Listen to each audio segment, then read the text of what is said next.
But I think the main things is at the end of the day, volleyball is volleyball. It's in the same 9x9 court, and the rules are the same. So we. Is that on the back of your shirt? Yeah, it's on the back of the shirt. A little free shout out for you. And it doesn't matter who's on the other side of the net. You need to still execute to the best of your ability if you want a chance to win. What's going on, ladies and gentlemen? Welcome back to the 9x9, the 81 square meters of the best volleyball coverage on the internet. It is Tuesday, December 13th, 2022. This is episode 47. My name is Rob St. Clair, and I apologize in advance. I'm a little under the weather. My voice is not great. If you heard me call either of these two terrible Italian women's games over the weekend, you really heard me struggling. Hopefully I'll be good by Champions League tomorrow. So my good buddy Everett Delorme, live from Toronto, Canada, might have to carry me this show. Everett, what's up, my friend? What's going on? Just throwing those games underneath the bus. Terrible. Just going right into it. And you know what? There was so many other things going on, and you were stuck with those games. I am sorry, my friend. But hey, at least you're commentating. I would give my left nut to be able to do that. So yeah, welcome, ladies and gentlemen. It's been an absolutely massive weekend. This might be, despite no national team stuff going on, this might be one of the busiest weekends of the times of the year. We get Club World Championships, you got the NCAA tournament, you got the CEV Champions League. You got full-on league play in full swing everywhere we go. There was so much volleyball this weekend, and we got to get into so much stuff. But first and foremost, guys, Thanos has acquired the second Infinity Stone. Perugia has acquired their second trophy of the year with an absolute domination, just truly an utter domination. They may have had practices so far this season that were harder than this entire tournament. I'm sure that the travel might have been the most arduous point of this competition for Perugia, because they absolutely walk through it, taking down Santa Cruzeiro in the semifinals and then Trentino in the finals. It was just another day at the office for the Block Devils in this one. The best team in the world, and they have accomplished their first 2 of the 5 goals for the year. Yeah, this was just boring. It was boring. I mean, the finals were okay. Like set 3 of the finals against Trentino, which Perugia won 3-1. I mean, 27-25 in the third. All right, great. Where was Santa Cruzeiro? They weren't competitive at all. None of these Brazilian teams were competitive at all. And in the end, 4 set, never in doubt. Why do we waste our time flying the 2 best teams all the way to Brazil to play this final match? What are we doing? Honestly, the World Club Championships to me feels like you're trying to build a house, and you've just ordered, I only want the best oak, the best cherry. We're going to do all the best walnut. And then all of a sudden you're just making the place with plywood, going down to the dump and just finding whatever's there to build your house with. Because, I mean, let's be honest. This is the least important of all the 5 trophies, when it should be the most important, right? Just in title alone, you're the champion of the club world, right? And instead, it's fantastic, and it's great for them. It's great for sponsors. But does it really mean anything? Did the volleyball world even blink an eye at it? Nope. No. If they had lost, different story altogether. True. Good point. Which last year everybody did. I mean, Lube and Trentino went to Brazil last year, lost to Cruzeiro. Then it was kind of noteworthy. But I mean, I don't think we really even have to talk about this that much. I mean, we've had a thing on the show this season so far, just not really talking about Perugia. Except if they were to lose, which so far this season they have not. I think they've won 20 in a row in all competitions. They're the best team in the world, and it's not even close. I mean, Kamil Semeniuk in this match wasn't good. He got benched in the first or maybe the second set, and Ole Plotnitsky came off the bench and looked like one of the best players in the world. It's pretty standard, yeah. Wilfredo Leon looked unbelievable. Kamil Rikliski wasn't even good. Jesus Herrera came in and was good. They don't even need all their normal starting players to be playing at the top level to pretty effortlessly get Trentino just out of their way and pick up another Infinity Stone. And like you're saying, I mean, the Super Cup and the Club World Championship are by far the 2 least important tournaments of the 5 that they're going for. Now it starts to get pretty serious. These are just the appetizers. And everything from now on is main course for sure. Right. There's no dessert. You're just going all the way. You're just going entrees Even know, the spread go Italian through. Cup is a decently big deal because 100%. that's a pretty good 100%. indicator on where your team is really at midway through the season, and it's the only trophy that Perugia won last year. I think that the cups are equally, like, even more so important because it might be the one time where club volleyball is on the national radar for Italy. Great point. Right. And like, I think that those cups are much more revered by the general population at large within the specific country. And I've just noticed that as a trend from watching from an outside. So I think, yeah, absolutely.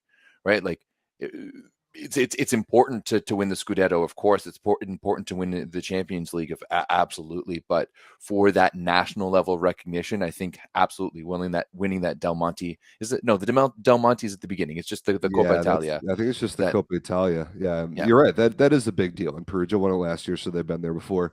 This is where it starts to get real, and this is where I'm really interested to see how Perugia continues to kind of navigate this whole season. I mean, it's a long season. There's a lot of matches. They're going to be favored in every single one of them. Will they lose somewhere along the way? And if they do lose, will that help them?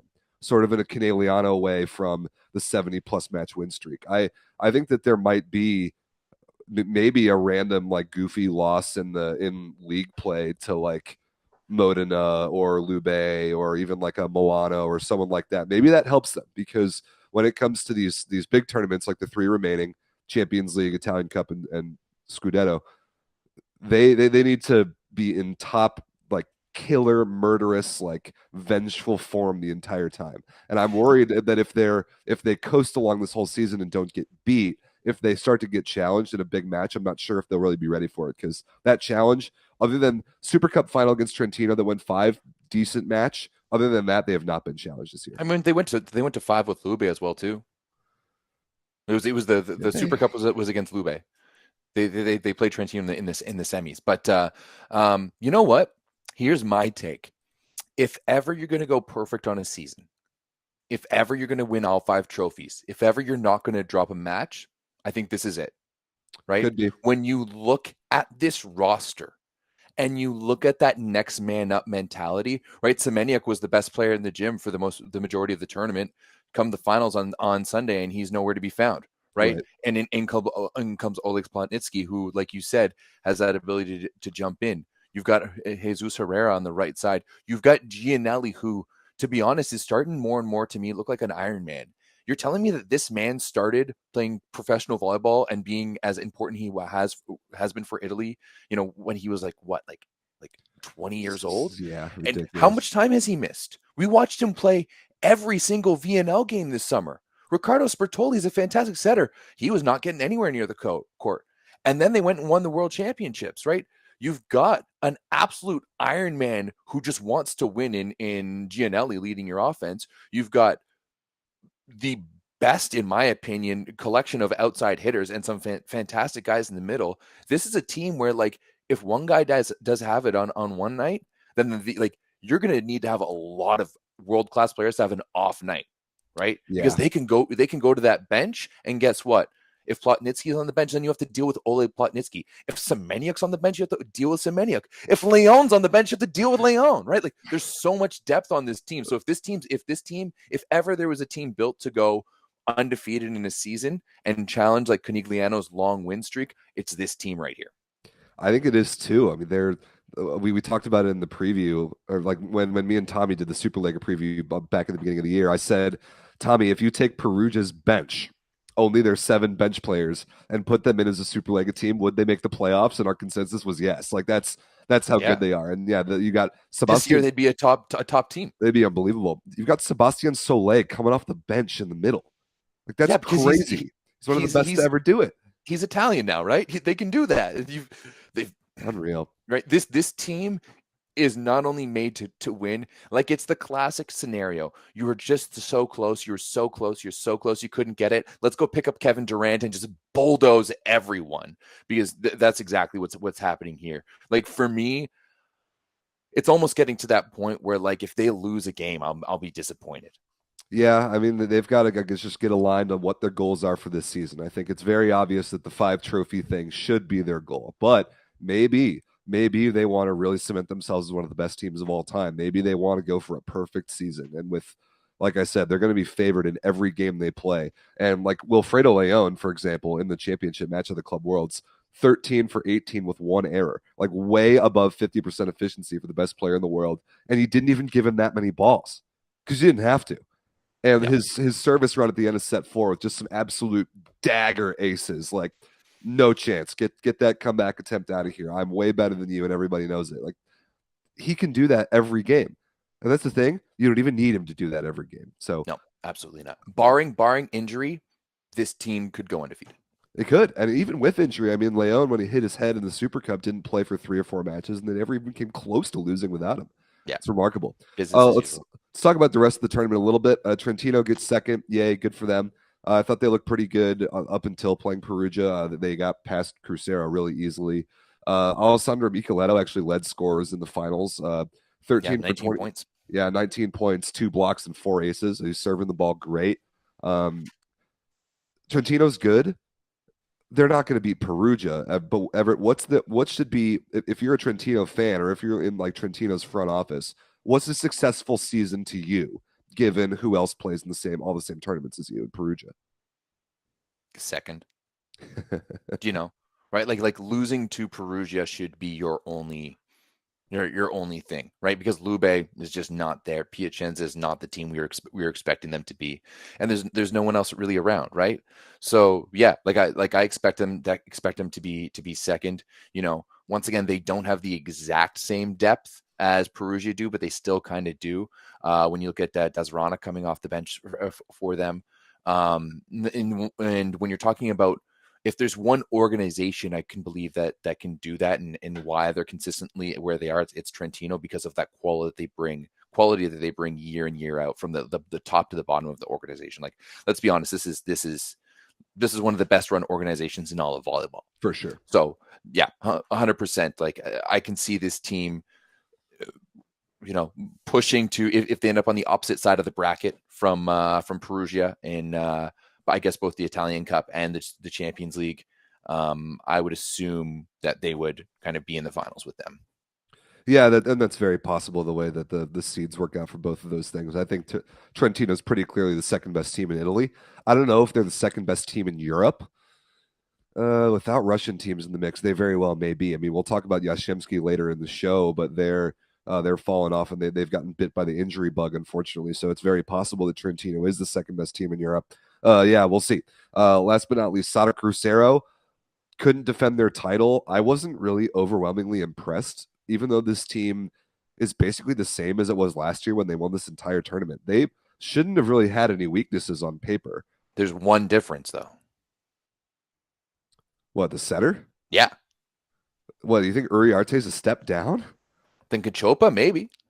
Uriarte is awesome. And he is awesome, but I've always found him just be like, he's really good.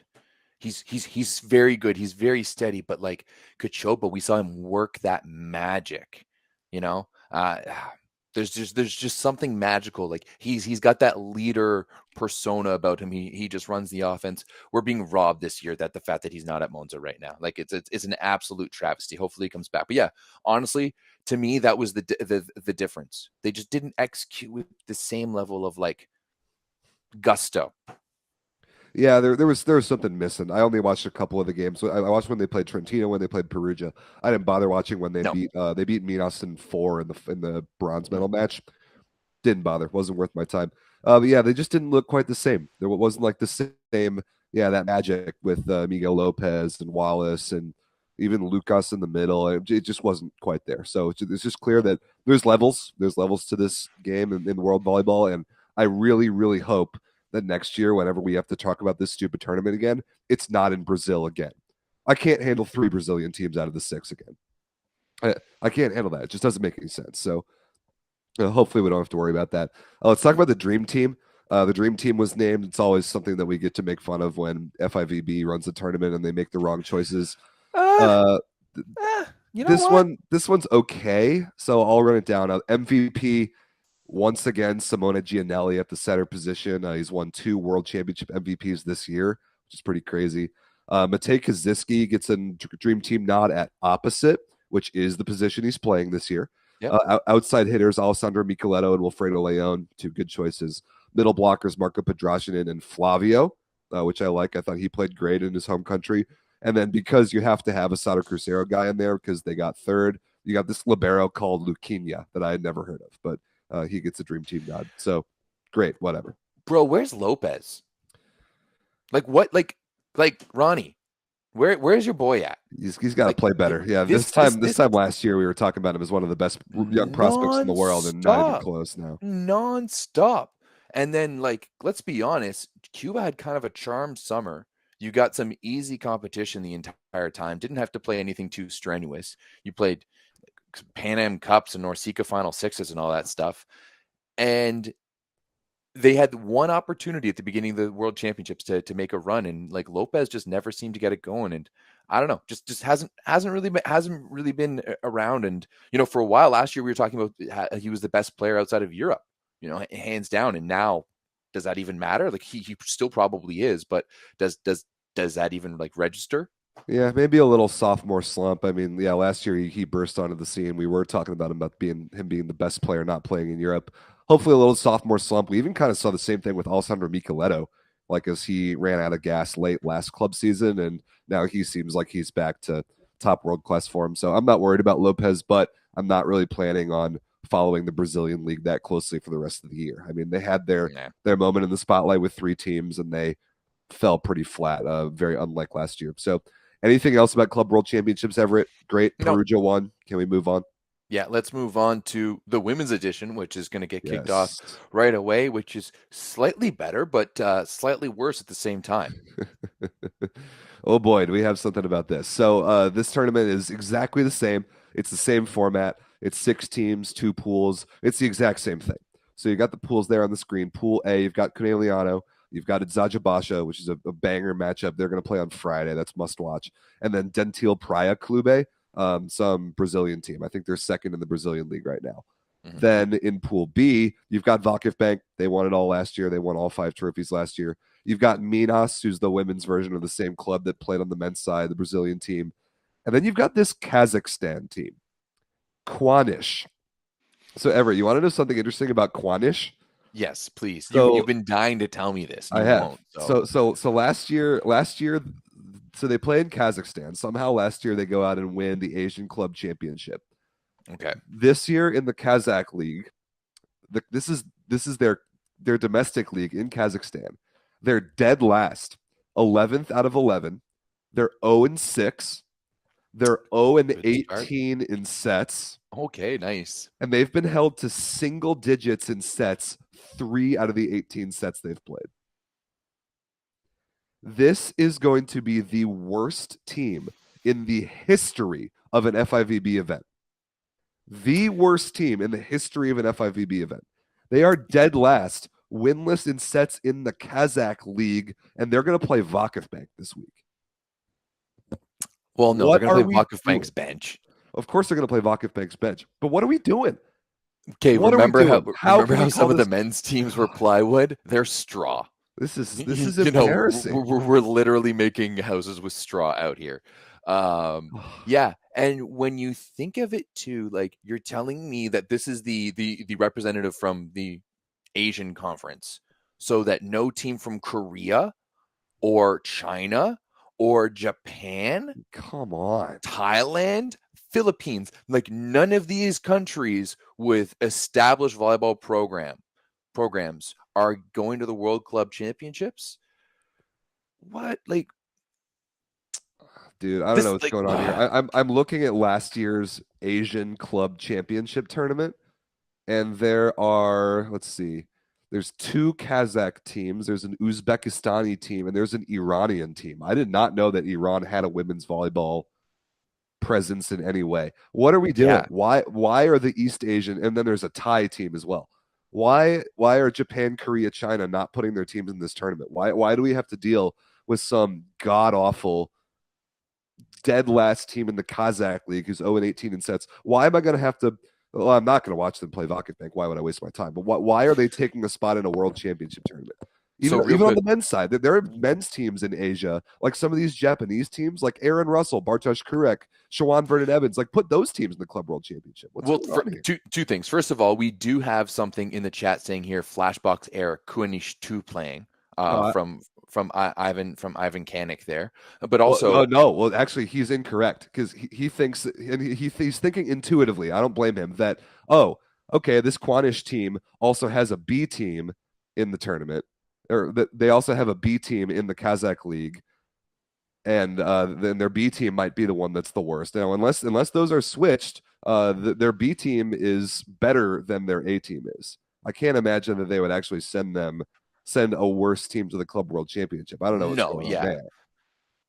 Well, we'll have to do some investigating on that. But for the men's championships, what happened was that Iranian team went out and picked up like they were picking up Simone and Yeah, and last Namir year they got Namir and Irvin Ingapet won the Asian Championship, then went to Club Worlds without any of those guys. Like, come so on, yeah, like we gotta bring in some rules for these things, it's you insane. know? I get it, but like the athletes on your squad can't just come in and just solely play that championship, right? Like there's got to be something like that, or they can't be involved in other zonal qualifications for this, you know? Like there's got to be some better rulings on here. Yeah, and you know, whatever the deal is with China, Korea, Japan not playing the Asian Club Championship, let's figure that out because I'm sick of talking 100%. about every year how big of a waste of space whatever Asian team in the Club World Championship is. Let's move on to the teams that matter. I'd say that there are three. I think it's Corneliano, Vakifbank, and Adzadjabasha. Vakifbank will win their pool, no problem. Corneliano will play Adzadjabasha on Friday, which will Big be one. very, very fun. Big one. Let me look up what time that's at. And then it's very likely that the loser of that will play Vakifbank in the semis on Saturday.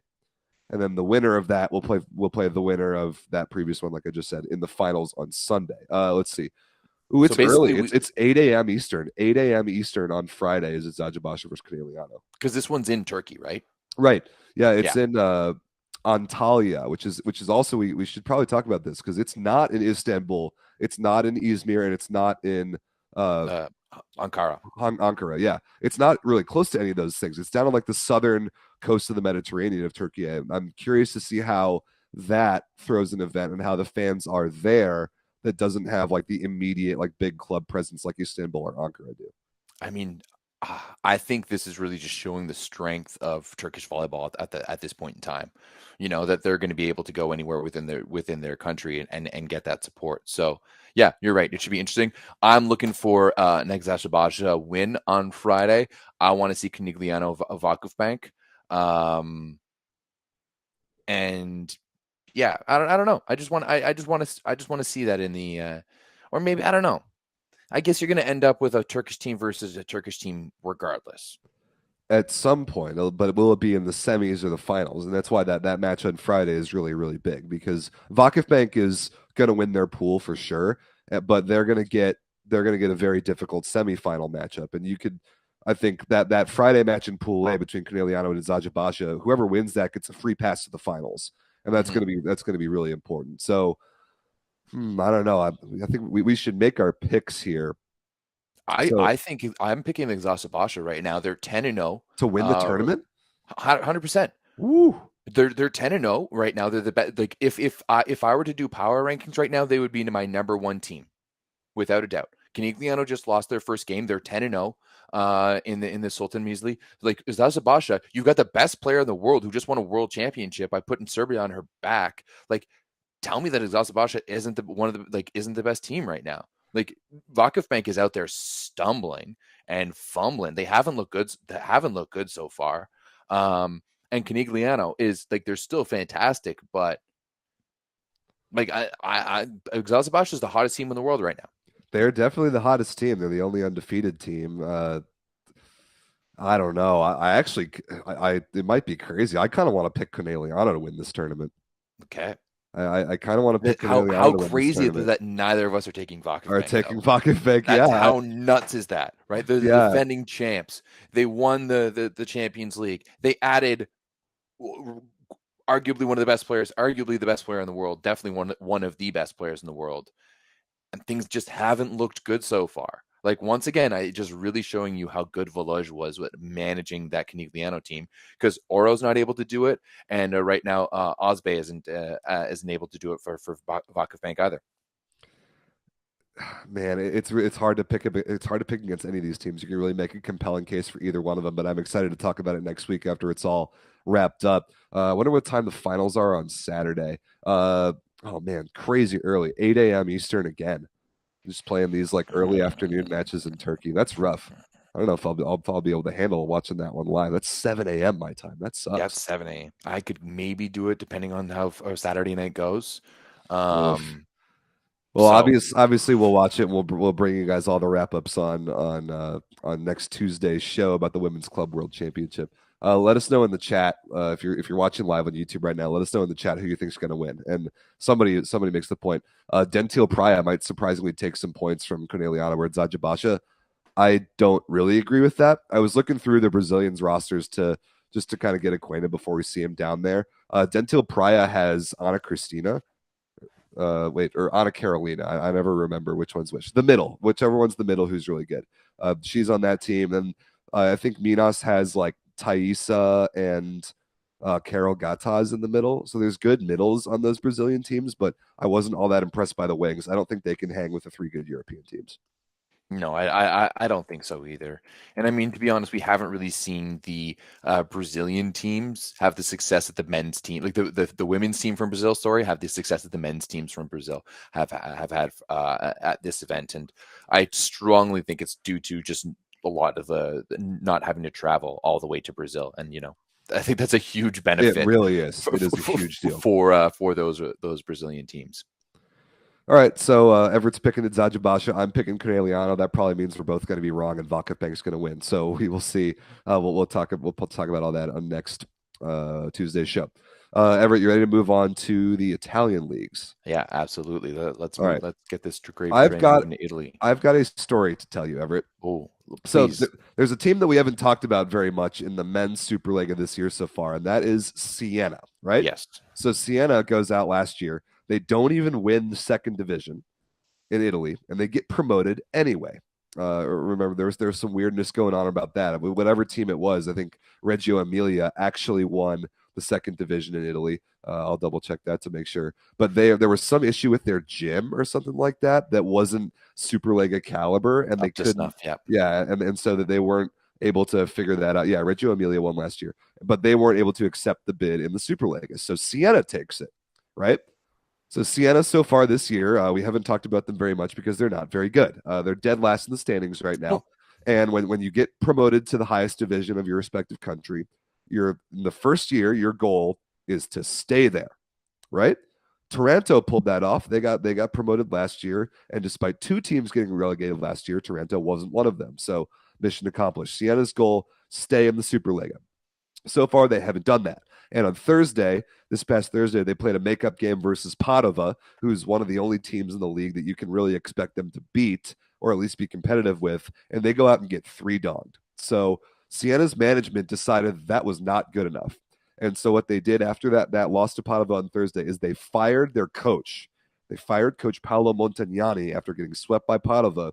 And sure enough, Everett, just a couple days later, Siena beats Monza 3-1. How about that?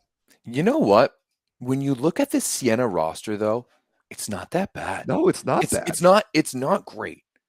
But when you're looking at compared to some of those rosters that we had last year, like that Ravenna roster, God. You've got some like Petric is all right. Van Garderen did well off the bench and doing some stuff for Modena last year. Mazzone is always been solid in the middle, or so has been Ricci. I don't know Juan Ignacio Finoli, but he's Argentinian, so he's got a bit of that flair. Like Pinali and Pereira, okay, I guess so. Like it's just decent all around. And you know what? This is a solid squad. I don't know if necessarily bringing in a new coach is like change everything. I think sometimes you just need to shake some things up. It's kind of like taking like the same thing as like a basketball coach taking a tech and getting tossed from the game. It just like, gets the boys going a little bit. And to me, that might be what this is. I don't know. Like yeah, like you're telling me that a team at the bottom of the standings, like, I don't know if it's going to be that make a difference. Like, are they going to make a playoff push now? No, No. I still think they're getting relegated. It's still very possible they get relegated, but it's just interesting to see. Like, you get 3-donged by a fellow relegation candidate, and then you go out and beat what you might consider to be a playoff team just because you changed coach midway through, and there's just kind of a new feel around the locker room. I mean, we talked about last week with Charney Rodham in the PlusLiga firing coach and literally hiring one of their players to coach the team, and then immediately playing better. Sometimes we've talked about in the past, Everett, like, what's the point? When you fire your coach, what are you really going to do? Maybe it's just the vibes. Maybe it's just the energy, and maybe just like changing something up really has a positive impact. And I mean, Siena in this one against Monza, how good did Nemanja Petric play? And how old is this man these days? 19 for 31 attacking. Sheesh. You know what? That's that Balkan presence where sometimes you get yourself going. Right, it's like that 45-year-old Serbian man at the Y who can just throw down 30 points in a game of pickup basketball sometimes, and like it's just how she rolls. To be honest, the story for me on the other side is Monza, because this is a team that I still can't get a handle on. I just don't understand it. And offensively, they were bad in this one. Terrible. They only hit 41% as a team. And they had 9 errors, got blocked 10 times. Not great for Monza right now. They got to figure something out. The numbers aren't bad across the board. Passing numbers are good. That's the weird thing. I mean, Jurgi Grozer's got to play better. It's weird that a guy that we've revered for so long, and he's been playing however old he is, 36, 37, whatever. 10 for 32 with 7 errors is not good enough. And we've seen this from Grozer the past few seasons, though, where he's real good at the beginning of the season, and it's just like, sure, he hasn't hit an injury yet, but the past few seasons, it's just been, he just teeters off as it goes down. And I don't know. This Monza team has to figure something out. Let's make Grozer's leash a little bit shorter and see a little more Arthur Schwartz. How about That's what I like to hear, my man. That's exactly it. Let's let the beast loose. Also, Stephen Mark came back in this one and was awesome. Passed the ball great, Classic. went 12 for 28 attacking. So he certainly wasn't the problem. I don't know why Monza is jacking up 34 balls to Vlad Daviskiba. He is not the guy to lead your team in attacking attempts. So there's some weird stuff going on there. We've got a comment in the chat. Siena, Toronto, Padova, Monza, and maybe Cisterna are kind of in that bottom tier of Superliga teams. And I agree. I think that's pretty accurate, those 5 teams. But you got to think one of those is going to make the playoffs. One of those teams is going to make the playoffs. For better or for worse, one of those 5 teams will make the playoffs. And I'm not exactly sure who it's going to be right now. No, absolutely. I would almost, I don't know. This team is gritty. And that's the one thing about this team is I think that there's a lot of grit amongst them. So and there's still some different options. I can see them making a late season push, but they've got to start figuring some stuff out because they can beat Lube but lose to Siena. They got to figure something out. Yeah, agreed. Let's talk about the only other match really that was all that notable from this weekend because the 4 like the traditional 4 powerhouse teams all didn't play because Perugia and Trentino were down in the Club Worlds and Lube and Modena had the weekend off. But this one was kind of fun. Verona beats Cisterna in 5, 15-13 in the 5th. The first set wasn't even close. I thought that when Verona won 25-13, like, sheesh, they're going to just flex their firepower all over Cisterna. But to Cisterna's credit, they hung in there pretty nicely. And, man, Verona, again, they're just confused on what their lineup is going to be. They went in the 3rd set to the Rafael lineup set where Rafael comes in and so you got to do something else weird with the foreigners in there. Yeah, you got to take Grozdanov off and put another exactly. Italian in the middle. Yeah, but let's see. I remember Nomori Keita being really good. Yeah, he was. He was 21 for 32. Yeah, but like once again, his passing in this is like if you're going to play Verona, you need to put the pressure on Nomori Keita because like look at his numbers in this. He passed 47% positive. That's pretty damn good. 20% perfect. Oh, that's all right. But he got aced 5 times. Yep. Right? So if you put pressure on him, he's going to crack. Right? If you put pressure on him, he's going to crack and they're going to bring in Gord. I mean, I think they should bring in Gord regardless. I didn't hate your idea of putting Met at libero. Of course, the foreigner limit there is kind of hinders them. To me, like Verona was a team that I was so high off of. We're seeing Shaposhkov really settle down to just some pedantic numbers. 14 for 31. He got blocked 7 times. He must be really bringing the ball down. You shouldn't be getting blocked 7 times when you're 7'2" on the right side, right? So, yeah, the shine of Verona is really starting to pull back a little bit, and good teams are going to exploit them, right? Good teams are going to go after Keita way more. Yeah, and that's pretty much what we see from every Verona stat sheet this entire season. Keita leads them in passing attempts, which is smart. Smart serving by the other teams. If he hangs in there well enough, Verona usually wins. And sure enough, they did squeak one out here. Let's see. What are some other numbers that jump out? Yeah, Sapochkov getting blocked 7 times is not good. Rock Mozic was fine. Just a lot of continues. Cisterna is a pretty good blocking team. Watching them in the past, I do have to give them credit for that. But they don't even have close to the wing firepower that Verona has. I would actually kind of like to see, well, what if those two teams swapped? If they swapped like one of Verona's bangers for one of Cisterna's like random ball control guys. That might kind of work. I don't know. Maybe like Sedlacek. I don't know. Sedlacek for he's not better than Gord Perrin. So absolutely, you shut your mouth. I would never say that. Yeah, I would never say that. Watch it. those would be fighting words. I would never ever say that. Oh yeah, I don't know. But I mean, remember when Cisterna was undefeated at the beginning of the year and second in the league, and how that's going now? Let's take a look at the standings. Yeah, let's jump into those. So Perugia's better than everyone else. No surprise there. Modena now in second. Verona in third. But what's interesting is that Verona's 7-4, and they're behind Modena, who's 6-5, because they go to 5 so darn much. And then Siena and Lube still have a match to make up, which we expect Lube to win. So that'll boost them up towards like second or third-ish in the standings. Again, that bottom 5 group of teams that you see down there at the bottom, one of those is going to make the playoffs, and one's going to get relegated. And I don't know who it's going to be. I mean, I'm pretty sure Siena is going to get relegated. Let's just say, like, I'm willing to go on the record and being this is where I think it's going to happen. Do I think Toronto is going to squeeze into the playoffs? No, not really. Do I think Padova is going to squeeze into the playoffs? Maybe a little bit more, but probably not. For me, it's between Monza and Cisterna, and honestly, I'd expect Monza to make a late season push and push themselves a little bit higher. Yeah, I actually like Cisterna a little bit better. I think their game style is more upset proof. I think they're less likely to really lay an egg in a given match. The other couple matches from the weekend that we don't really need to talk about. Milano beat Toronto, great. Milano has all their middle blockers back, so cool. They have Loser and Piano back healthy. They don't have to play Ibatapor in the middle anymore. And then Piacenza beat Padova. That's because Piacenza is better than Padova, so nothing really to talk about there. So yeah, this is the standings. What's coming up this weekend? We got anything good going on?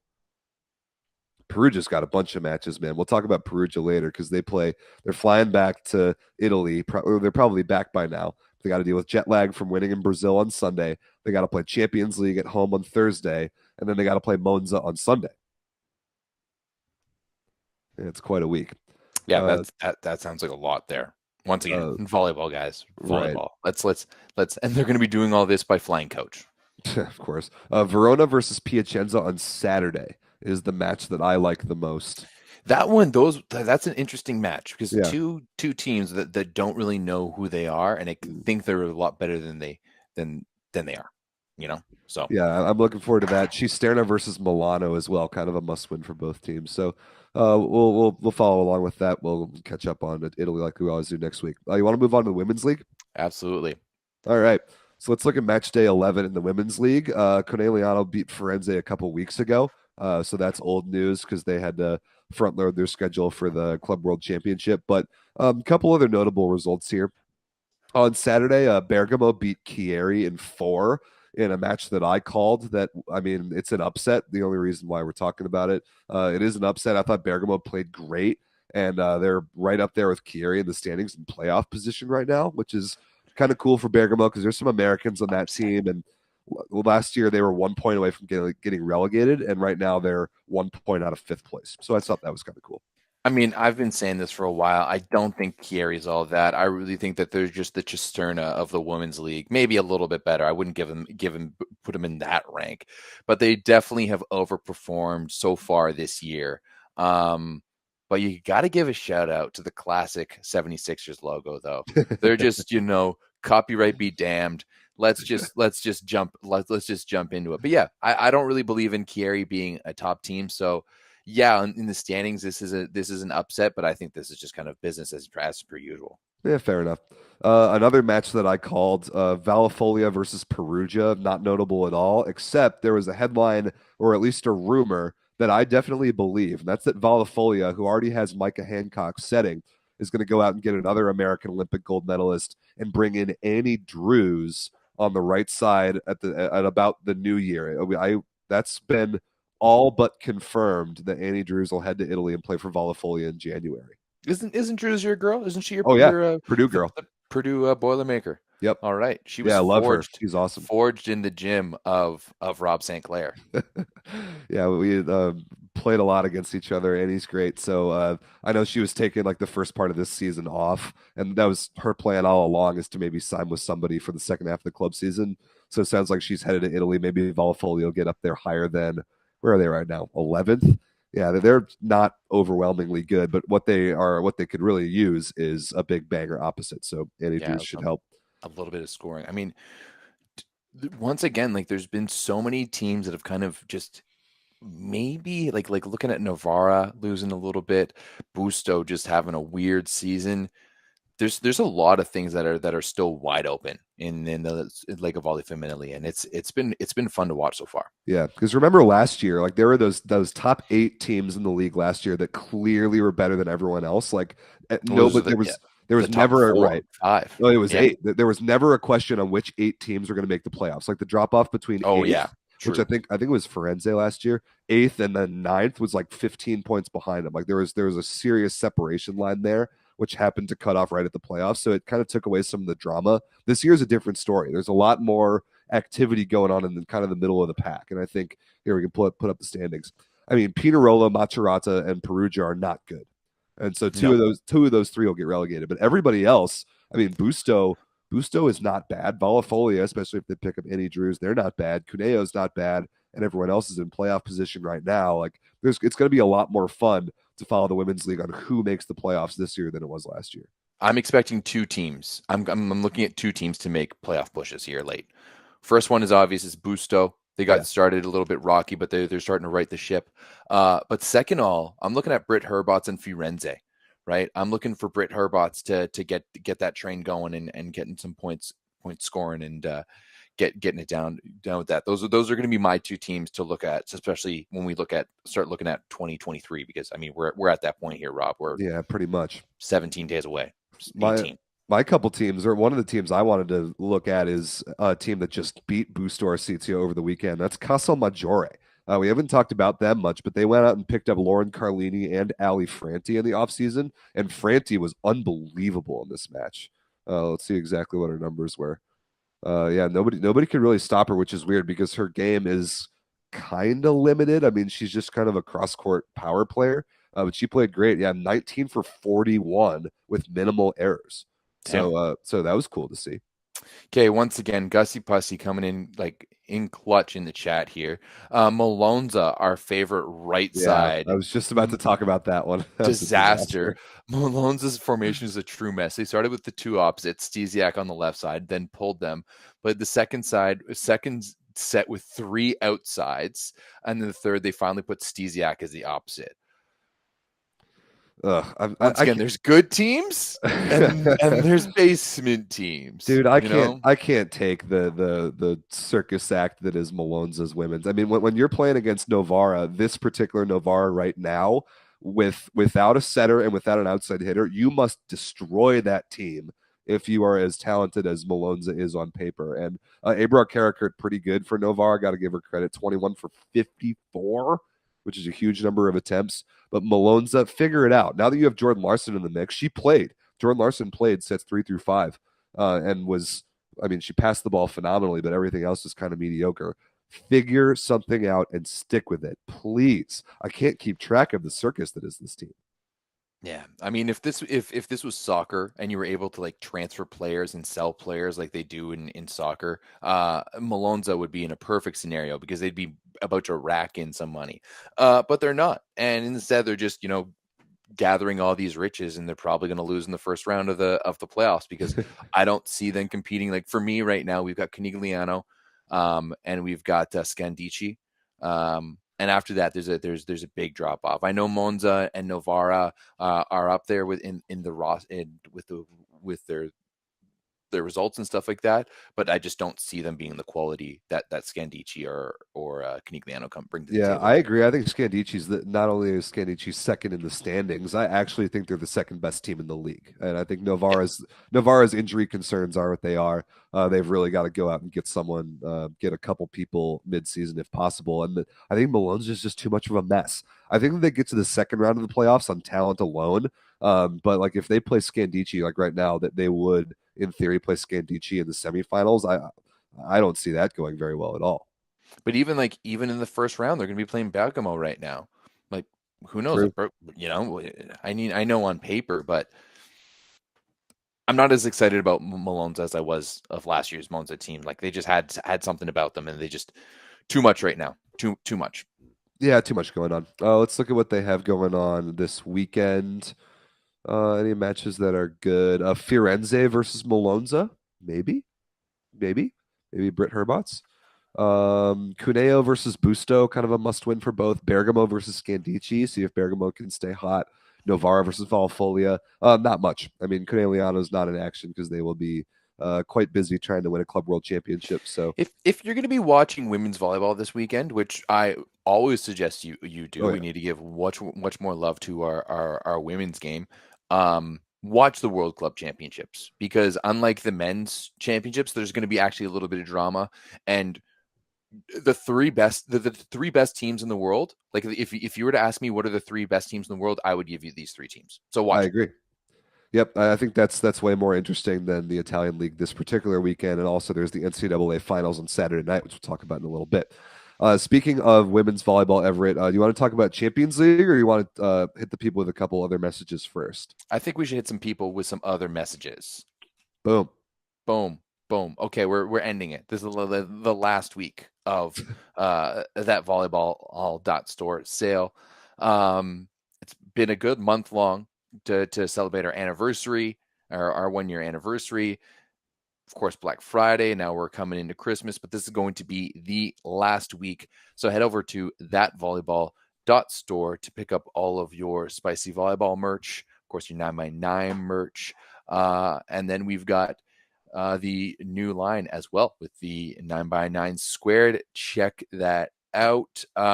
What's that promo code? Year one, all caps. Is that right? Year one, all caps. Use it, love it, abuse it.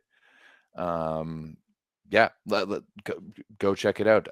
Would love for you guys to be looking fly. I actually just made not a big purchase, but I just picked up some stuff for myself and my girlfriend for Christmas. I'm about to do the very same because the logos, the new 9x9 81 square meter logo there is awesome. Can't wait to rock it. All the colors. Great color options. Options. I also I didn't chintz out on the fabric and the quality of the build for these ones. This is nice material. It's costing me a lot of dollars to make it like this. So it's going to be nice. It's going to be worth it. So pick up some stuff. That volleyball.store promo code year one will be gone by next week's show. So it will be. No, the stuff won't be gone. The stuff won't be gone. The code will be gone. Just the deals and the discounts. All right. Other thing we should remind some people, the 9x9 is on Instagram. The 9x9 is on Instagram at 9x9 volleyball. We're really going to be ramping that up in the next couple of weeks as we look toward the new year, Everett. We'll have a lot of very good expanded, more consistent, bigger, more all-encompassing platform coverage on Volleyball Source and the 9x9 stuff. So you're going to want to get in on it now. Follow the 9x9 at 9x9 volleyball on Instagram and join the Volleyball Source Discord if you haven't already. We've gotten a couple messages from some people that watch the show but actually somehow aren't in the Discord, which is crazy to me. I don't understand that. That doesn't make sense because this show is basically made initially for the Discord. So you want to join that. It's the best online volleyball community on the planet by far. The link is in the description. It's active all the time. We have great memes. Everybody is talking about insider stuff all the time. We get a lot of our news for the show from the Discord. And even I saw today at the Champions League game in Berlin, there was like a mini impromptu Discord meetup. There were some people that were at the game and that were noticing in Discord. They were all there and they met up and talked to Micah Ma'a after the game. It was the coolest thing ever. So join the Discord. It's in the description. Oh, they got to talk to Ma'a as well? There's a photo. Our boy Philippe, who's helped us out on some German stuff in the past, posted a photo of him and 2 other Discord guys and Micah Ma'a, which is just so cool. Amazing. Love it. That's the Discord brings people together, and guys, we're so close to 1,000 people in the Discord, which is nuts. Like I remember a few years ago being stoked about 100, and now we're almost at 1,000. I think that's it's amazing. All right, last but not least, before we jump back into the video, there are how many people are watching? We've had almost 100 tune in so far live, and the video has 10 likes. Let's fix that. If you're watching right now, hit the thumbs up on the video. It helps the channel a lot. So I expect that number to increase in the next minute or two. Shall I jump back into some volleyball? Yeah, let's do it. All right, let's catch up on the first week of Women's Champions League. And by catch up, I mean acknowledge that there was absolutely nothing interesting going on here. Of the 10 matches that were played, 8 of them were 3-dongs, and only 1 of them was an upset, and that is Stuttgart beating Łódź, which was kind of cool. Good match. I think I have the stats up here. Yeah, I do. Other than that, absolute chalk across the board. There's even less drama or intrigue in the main round of Women's Champions League than there is in men's. I just really think the field is weak this year. I don't think the field is weak, but I do think that the bottom of the field, without the Russian teams, like the bottom of the field just isn't good enough to compete with the top. Like once we get into those bread and butter, those meat and potato matches, let's say, with the Italy versus Turkey versus Poland, maybe a little bit, that's when things get good. But when you've got just good teams against bad teams, it just doesn't really do it for me. There is only one result that kind of stands out to me, and that's going to be Stuttgart's 3-0 win over Łódź. Right. But it does this is very, very standard. I think this has been like 3 years in a row where the opening match has seen a German team beat a Polish team. Really? That upset is that much shock? We've seen that before. Yeah, we've seen this before. Right? This is not anything new. I remember definitely a few years ago it was Schwerin. Yeah, Schwerin, I remember them. Beat Rezhov in their opening match, and that basically killed Rezhov's any chance of moving on. So yeah, just that's the only result that I saw. Otherwise, it was pretty much chalk. Yeah, it was pretty much chalk everywhere. But remember, Stuttgart and Łódź are in the same pool as Fenerbahce, and that pool is actually pretty fun. That has probably the only pool that has 3 legitimately good teams in it. So cool. Good for Stuttgart. There's 2 Americans on that team, Simone Lee and Crystal Rivers. So good for them. Other than that, yeah, there's really just nothing to talk about Women's Week 1 of Champions League. I think they're obviously off this week for Club Worlds, and I think they're back next week. Yeah, that's correct. So we'll see on next week's show if there's anything worth watching next week on Women's Champions League. Yeah, we'll have to see. Once again, it'll get better. It'll get better as the year progresses. All right, Men's Champions League. Let's talk about this because now Men's Champions League is getting a little interesting. I mean, that was Women's Week 1 that we just talked about. Right now, the men are in the middle of week 4. 4 out of 6. We are more than halfway there. Halfway through all the way. Yeah, and now we're seeing the return legs of matches. So these matchups that we've all already seen, including a couple today, the most notable of which for sure was Halkbank Ankara beating Berlin in Germany 3-0. 35-33 banger in set 2. Namir Abdelaziz was absolutely on another level. 28 points in 3 sets. 28 points in 3 sets. Now, overtime in the second, to be fair, but he was downright insane. And Halkbank as a team, even past just how good Namir is, that team's pretty good. They're pretty good. Hogbank, well, I mean, they got Bruno on the left side, and I love Bruno. He's just a bit of a grinder. Yeah. He's dependable. He's a guy that will always show up.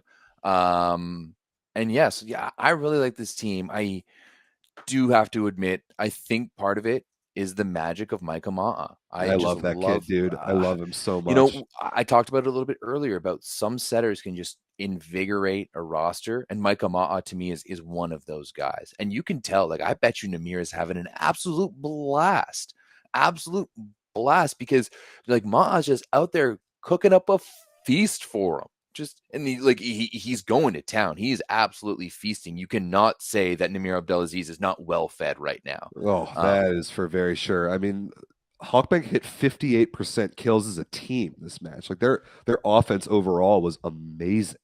And that's all Micah Ma'a. It's so much fun to watch Namir because everybody in the gym knows that he's getting the ball on so many of these occasions. And not only does he have maybe the best arm in the world, maybe second, maybe only to Wilfredo Leon, but the variety of ways that he can score points against you is incredible. Like you got to give all the credit in the world to his skill and his vision in addition to his cannon of a right arm. And remember, he used to be a setter. Like I love every time I watch Namir.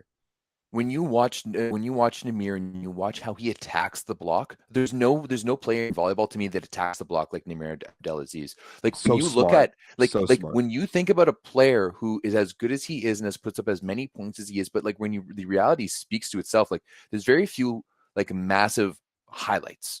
You know, he's not out there bouncing balls. He's not out there burying balls in the floor with the, or like going like hard down line. He can do it, but he just attacks the block, attacks the edges, attacks the top.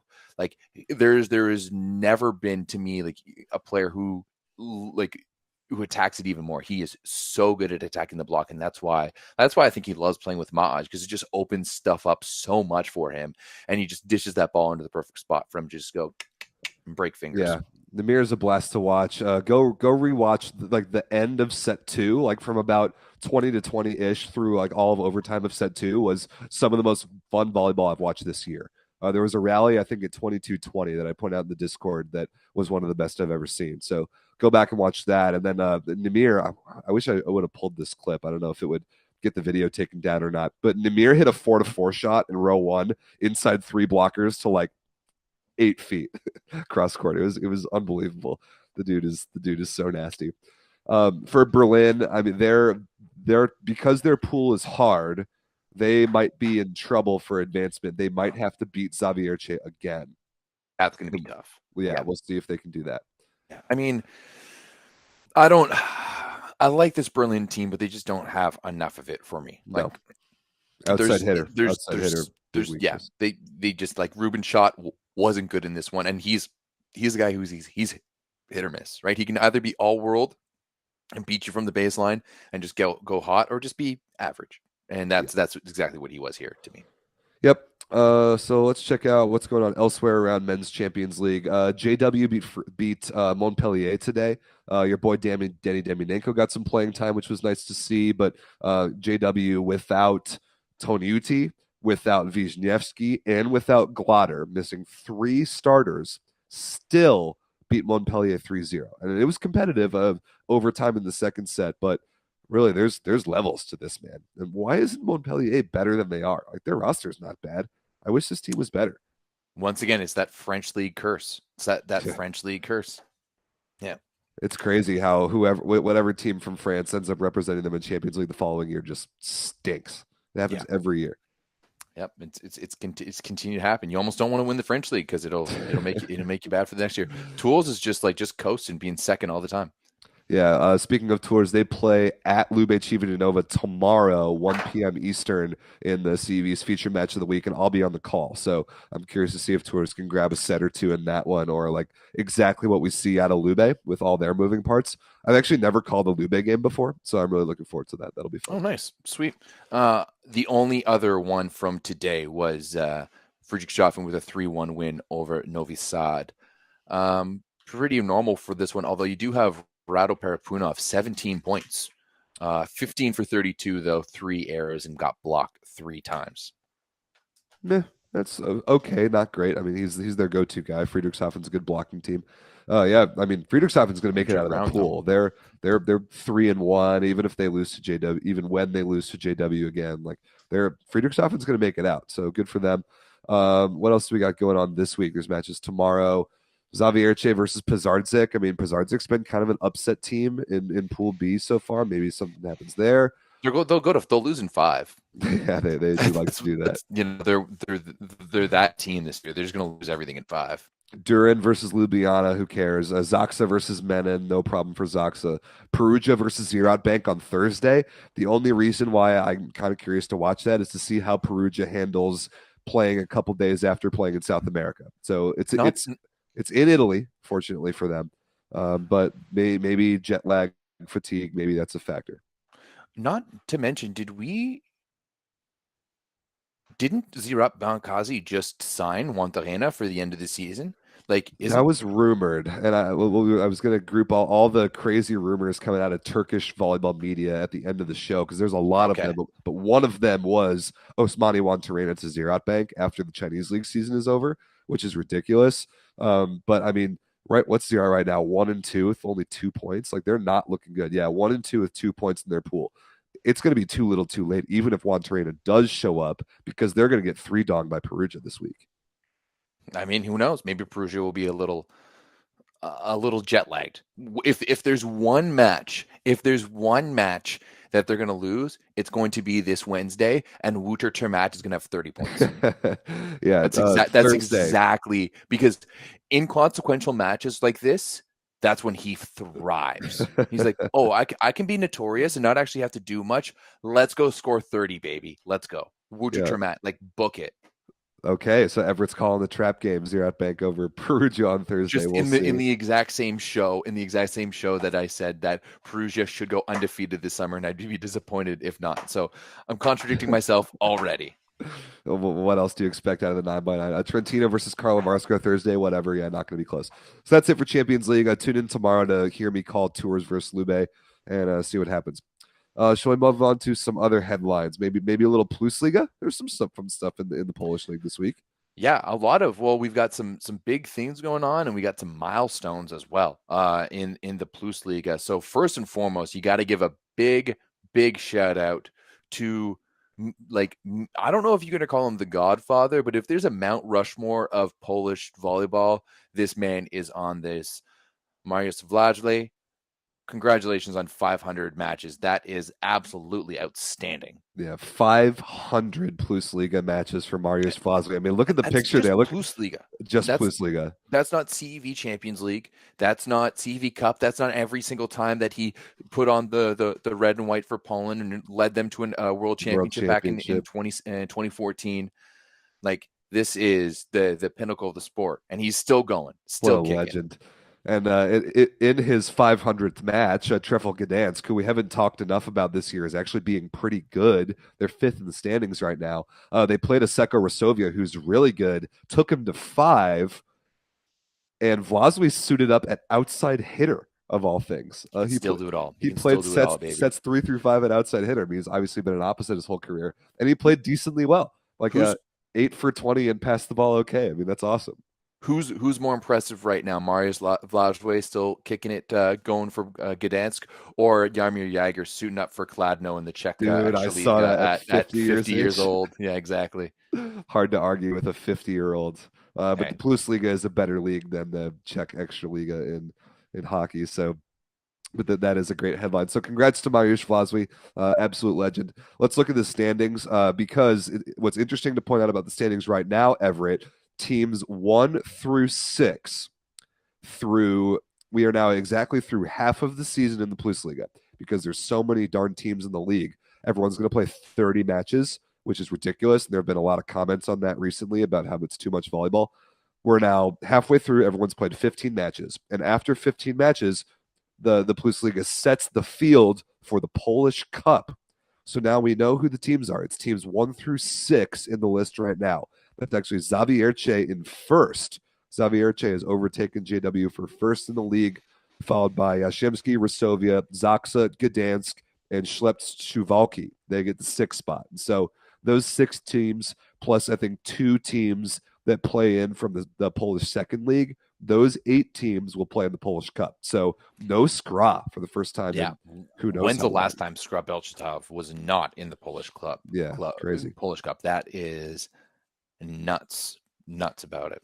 So the only other match I really wanted to talk about in the PlusLiga this week was this one. Zaksa beating JW 3-2. Now, obviously, these are the 2 teams that have been at the top of this league for the past several years. Polish Super Cup final rematch. But what's important to point out about this one is that JW is having some serious health concerns.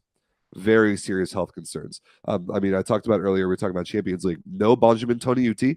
He's out with, somebody confirming this for the chat for me, in either like an ankle or a calf or something like that. And he didn't play at all. So it was Amy Tervaporti setting. Yuri Glader is dealing with a back issue. I think it's like a hernia complication. So I heard he was going to start training again after Christmas. But so you're out one of your starting middle blockers. And even worse, if you're a Yashemski fan, is Łukasz Wisniewski tore his ACL. So another unfortunate ACL injury to a top volleyball player. So JW's other starting middle blocker is now done for the year. Conversely, Zaksa is starting to get healthier. David Smith was back in this one for the first time in a couple of weeks. And we're hearing that Norbert Huber is working towards playing again maybe in January. You know what? They don't quite have the firepower on the outside that JW does. If they can go and pick up someone from the Chinese league, right? Bednors, Cheshki, both, right? Because you could maybe not salary wise, but if you go pick up someone from the Chinese league, this team can still make a run, right? It's still a quality team all the way through.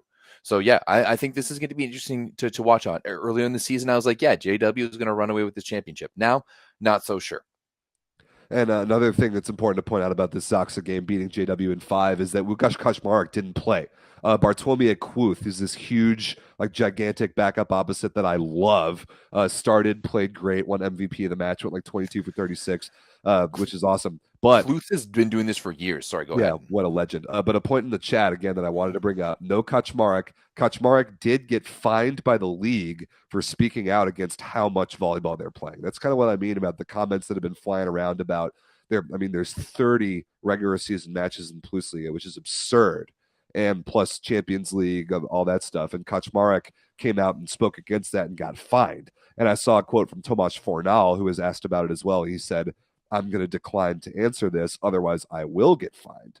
So there's being some pushback from the players in the PlusLiga right about now, and really the grind of an extremely busy season about the level of, or the quantity of volleyball that they're playing. And as we talk about on this show, Everett, we always stand with the players when they complain about playing too much volleyball, because they do. They absolutely do. And you know what? I'd love to see them further this conversation. I mean, at the end of the day, I think we're starting to see players have a little bit more power, especially in Poland, right? Their stature is getting a little bit bigger. They're starting to be bigger stars on that international stage. You see Fonal and these other guys talking all the time on like talk shows and whatnot. Like they're big stars, and their voice matters, especially within Poland. So I think that once they start to talk up a little bit about it, like if there's one place that I think could change volleyball culture right now and the way things are done, it's Poland, right? Yeah, because they hold so much power, and they're kind of a newer, maybe not newer team. They've been around for a while, but still. Like that, this is a team that does a lot for the FIVB. Real quick, do you want to talk about the stars of Week 15 in the PlusLiga, featuring you mentioned Kłuth on the right side. He got named to that team. TJ DeFalco also on there on the first team. He's having such a good year. Taylor Averill getting named as in the second team. Yeah, I hope that Uroš Kovacevic was on there too somewhere, or at least if he's been on there recently, because he did something kind of ridiculous. He started a match for Zawiercie at opposite and won MVP. And so now in the last 12 months, he's won MVP of PlusLiga matches at 3 different positions. Because remember last year when Zawiercie's setter got hurt, he ended up setting a little bit. He ended up setting, you're right. And I think he won an MVP in there as well. And So, I mean, obviously he's normally an outside hitter. So he's won MVP of PlusLiga matches at 3 different positions. That's amazing. What's more important, Kovacevic doing this and going left, right, and center, or Abadapur jumping in the Playing middle for middle. Milano? Yeah.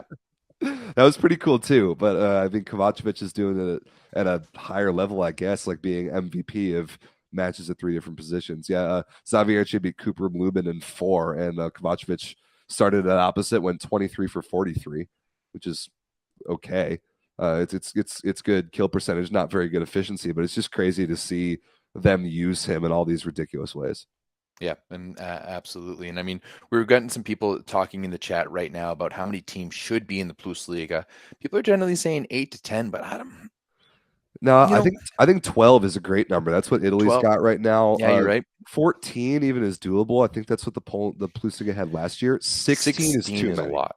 16 is too many. Is quite a bit. Yeah. Or it's too many to play the double round robin like they always do. Yeah, 100%.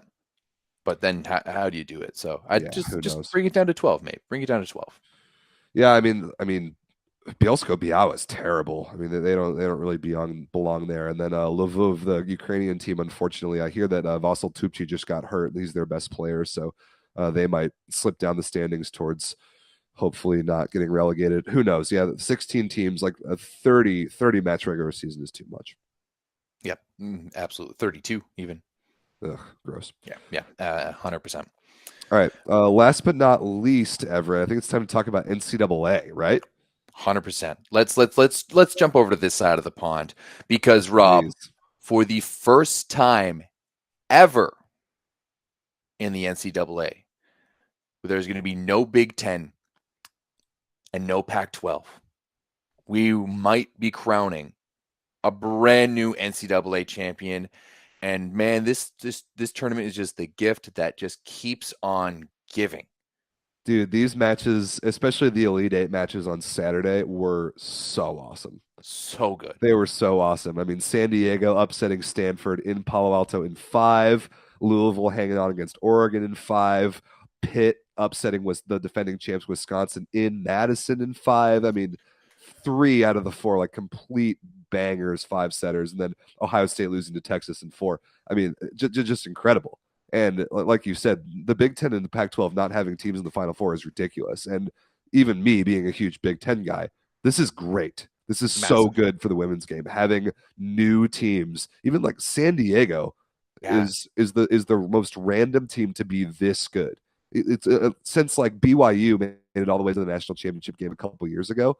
This is the next best thing, or the most recent version of the same thing. I wonder what conference that is. Either like the Mountain West or like the Western Athletic Conference, or who knows. I mean, Pitt is awesome. Louisville, awesome. And like one of those 2 teams is going to play for a national championship. I mean, having new teams play at this elite of a level in the NCAA is so cool. And I cannot wait for the Final Four Thursday, and the championship match on Saturday. It's going to be awesome.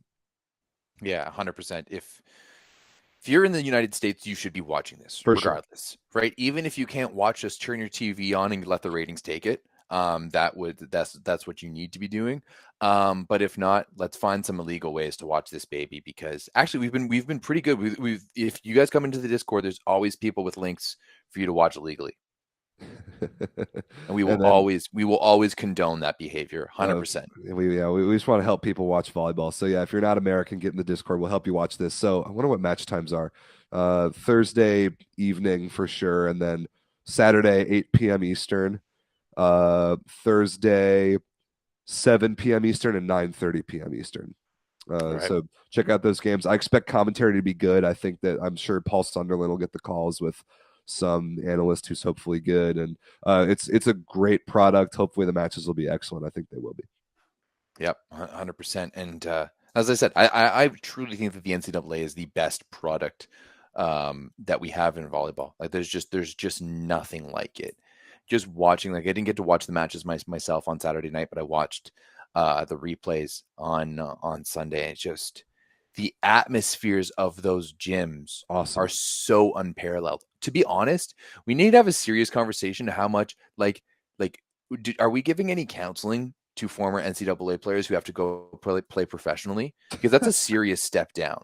You know, unless you go play for like Vakifbank or someone like that. But other than that, yeah, like the games that I was calling in the Italian Women's League over the weekend, the crowds were absolutely embarrassing. And jumping from like the NCAA Elite Eight to that is a ridiculous step down in terms of fan engagement. Just like in fan engagement in venues, and I'm sure support staff, like I've heard of NCAA players who are used to having all of these therapists and all these trainers and everyone around them. And you go to your pro team, and it's just like, oh yeah, this is Mario. He's our trainer and he's our therapist and he does everything. And like it's a big step down. Yeah, they got a lot of resources at the top levels of the NCAA. That is for sure.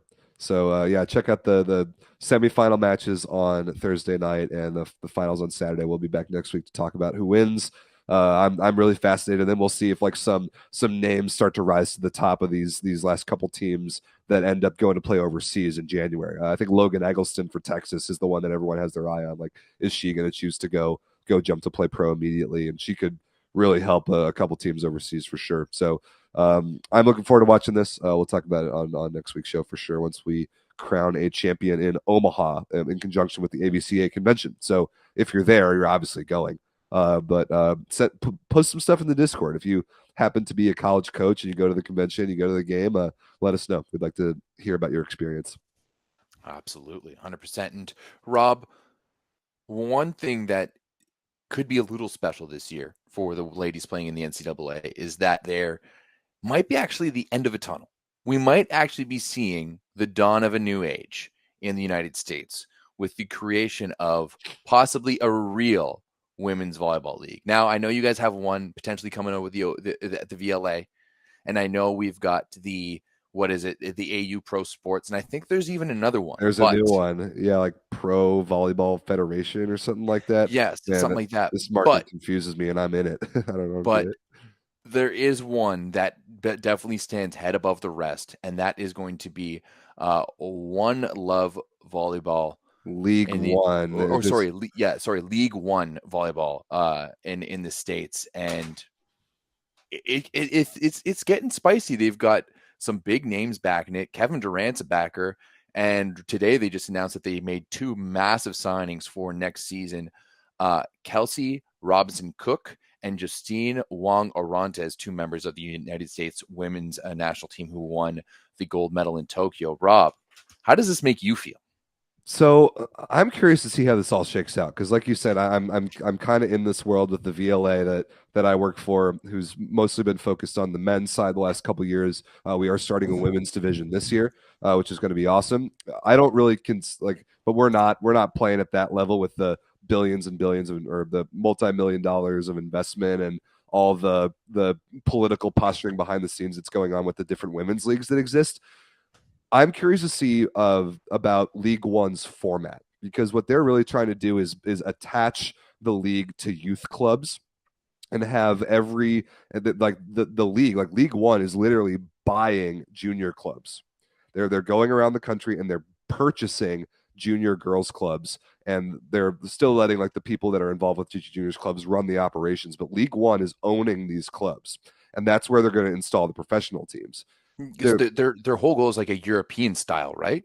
Kind of. Well, that's the part that I don't know. I don't know what the actual format and what the structure is going to look like once they produce the professional division product that they've been talking about for a couple of years, because there's been absolutely no movement from them towards the professional division. They've been working in the background buying out clubs, but they haven't really put anything forth about what that professional division is going to look like. So that's what I'm curious to see. Because then there's this Pro Volleyball Federation that just popped up recently as well that is also trying to do the same thing and more of like a top-level team franchise model, which is the exact opposite of what Athletes Unlimited does. So it's a very congested scene of people trying to do professional women's volleyball in the States, but it is cool to see players of the caliber of Kelsey Robinson and Justine Wong Orantes find a place to play stateside.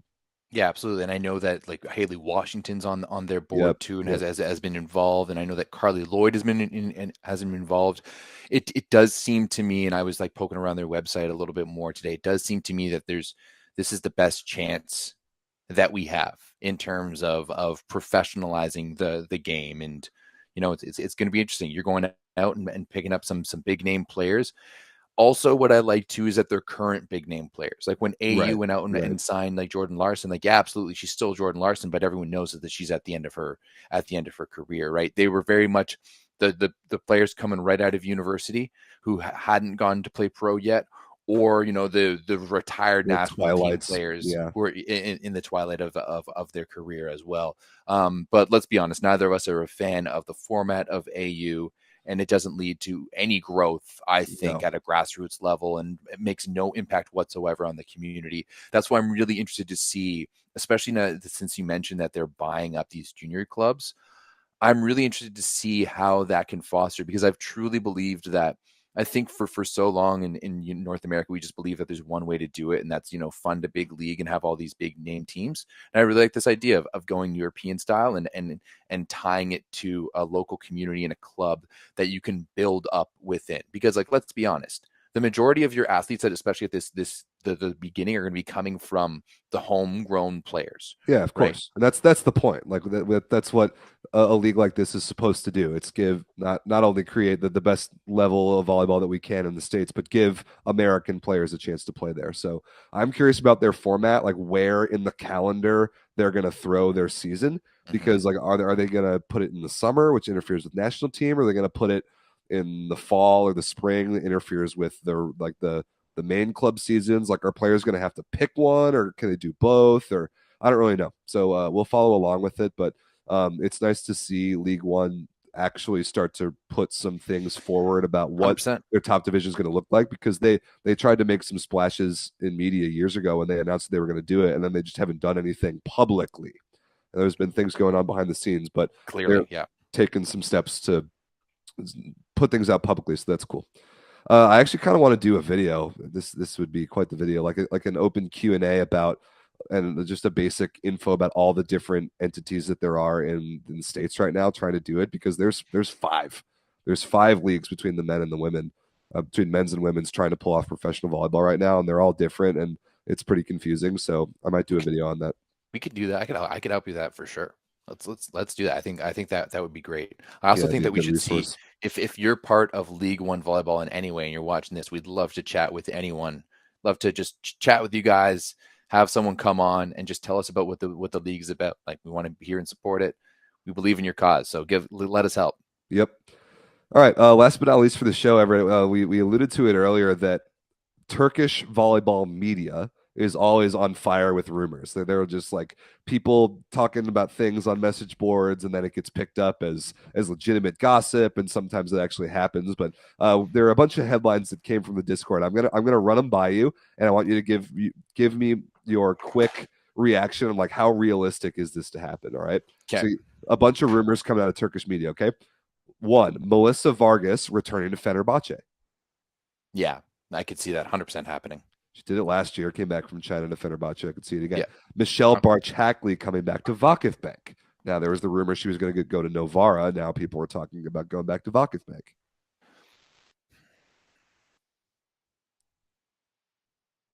No, I think it's too messy at Vakifbank.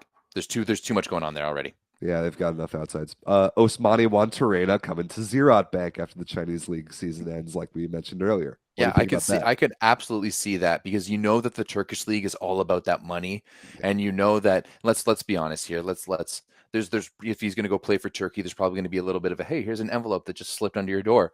How did that get here? So yeah, absolutely think that Osmani is going to go play in Turkey, and he's going to go light it up. You don't think that him and Namir are just going to go smoke shisha at night together? Like, absolutely, they're going to live it up. It's going to be awesome. That would be fun to see them playing against each other in a league that is in Italy. Not to mention too, you're going to be going from like China right now to where you're in COVID. You're like the only country that's dealing with COVID still. So yeah, you're going to want to go have some fun. If there's anywhere you can go have fun, it's Turkey. Yeah, I'm curious to see it. I know that I definitely think Osmani is going to go somewhere. I'm just not sure if Turkey is the place. We'll see. The last but not least, the really more interesting rumor around Turkish volleyball is who's their next head coach going to be for the women's national team. And their head of federation has said we might know as soon as this week. We were supposed to know by today. Now we don't know yet, but one of the rumors out there, Everett, was Lang Ping. What, do you think it is remotely possible that Lang Ping comes out and coaches the Turkish women? 100%.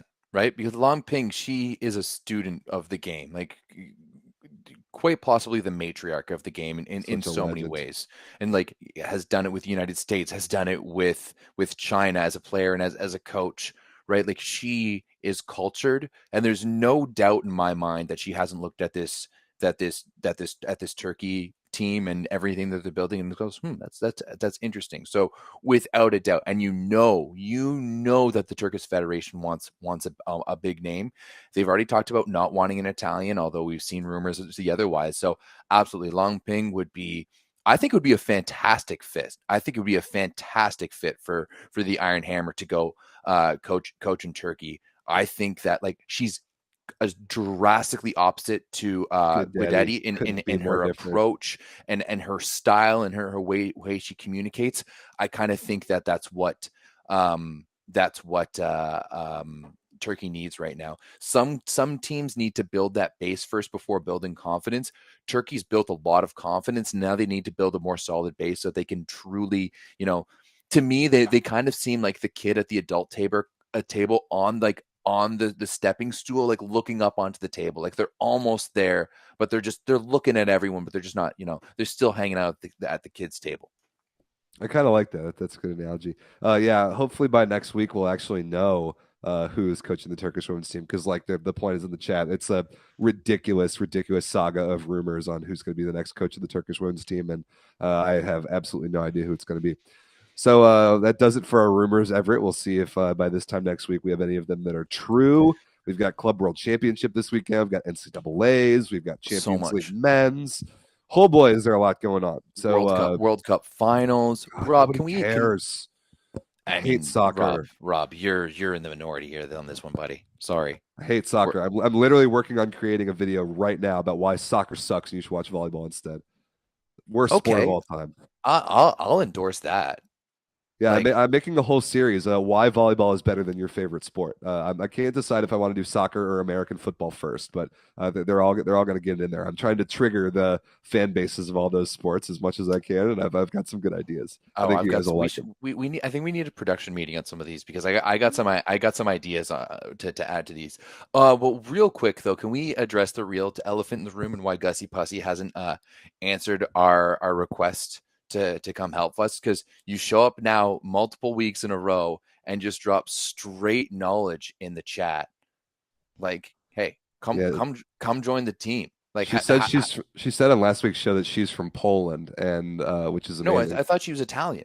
I think she said it in the chat at the end of last week's show that she's from Poland. So okay. Message us on Discord or Instagram to get involved, because we need all the help that we can get, because you know everything, you know all the things we're talking about on the show, like so much. And like before we do, we just picked up a Polish PlusLiga reporter, or not reporter but researcher. Yeah, shout out to Łukasz, he's helping us a lot.